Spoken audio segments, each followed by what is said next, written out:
My last video started like this. You and your family are going broke right now, and you don't even know it.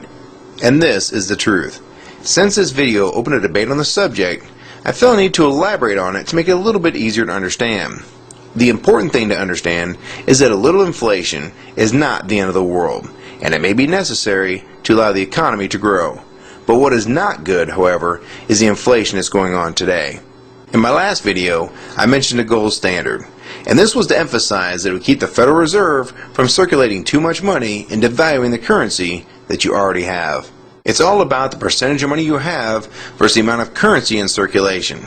To make the math simple, let's say there's a total of $10 million in circulation, and you have $1 million. This means you have 10% of the total currency.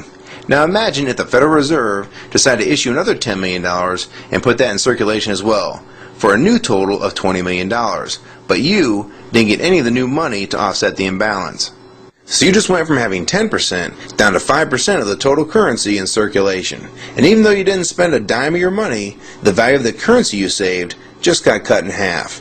So when the new money is issued by the Federal Reserve and it gets put in circulation, the currency you hold loses its value because the prices will inflate to adjust to the new amount of total currency in circulation. So let's look at the current inflation this way. Say you're a teenager saving for college. You started saving at the beginning of 2004, and to make it simple, we'll start the savings of $2,000 every January 1st since 2004. So in January 2004, 5, 6, and 7, you save $2,000 at the beginning of each year. So at the end of 4 years, you've amassed $8,000 total towards your college education. Unfortunately, over the past 4 years, we've been in an endless war on terror, and it's caused our government to spend more money than ever before. And this decreased the value of the dollars that you set aside for college. Since many look to gold as a barometer for the dollar and its current value, let's see what happened if you put your money into gold on January 2004, 5, 6, and 7 and see what it would be worth today. The price of gold in January 2004 was $410 an ounce, and you'd be able to buy 4.88 ounces. In January 2005, it was $422 an ounce, and you'd be able to buy 4.73 ounces. In January 2006, it was $560 an ounce, and you'd be able to buy 3.57 ounces. And in January 2007, it was $630 an ounce, and you'd be able to buy 3.17 ounces. So this gives you a total amount of 15.57 ounces of gold in your possession. And that 15.5 ounces of gold would now be valued at $14,484 at the current spot price of $930 per ounce. So the inflation over the last 4 years has been a total of $6,484. So the buying power for that original $8,000 you saved has been reduced to roughly $4,480, almost half. This is destroying your ability to save money, causing you to lose a good portion of your savings without even spending it.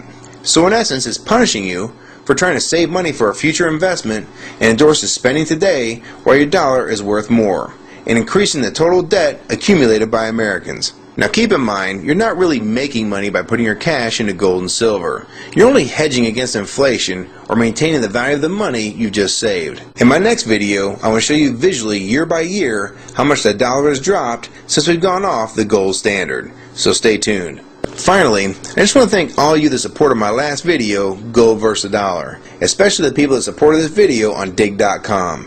There are well over 3,700 people that show their support by digging the video. With your support, that video has been seen well over 200,000 times, and people left over 2,100 comments in the open discussion that followed. And I don't claim to have all the answers, of course, but I have concerns just like you, because this affects all of us. Even people from other countries will be affected by things that happen in the United States in one way or another. This is a very small world we live in, and what affects one country, especially one the size of the United States, will undoubtedly affect the others. And I hope you continue to support my videos if you like them. If you like this video and find it helpful, please rate it and share your comments on the subject, favorite it, and most importantly, please share this video with everyone you know. People need to be aware of the cause of all these prices going up to fix what's been happening to our savings and our earnings.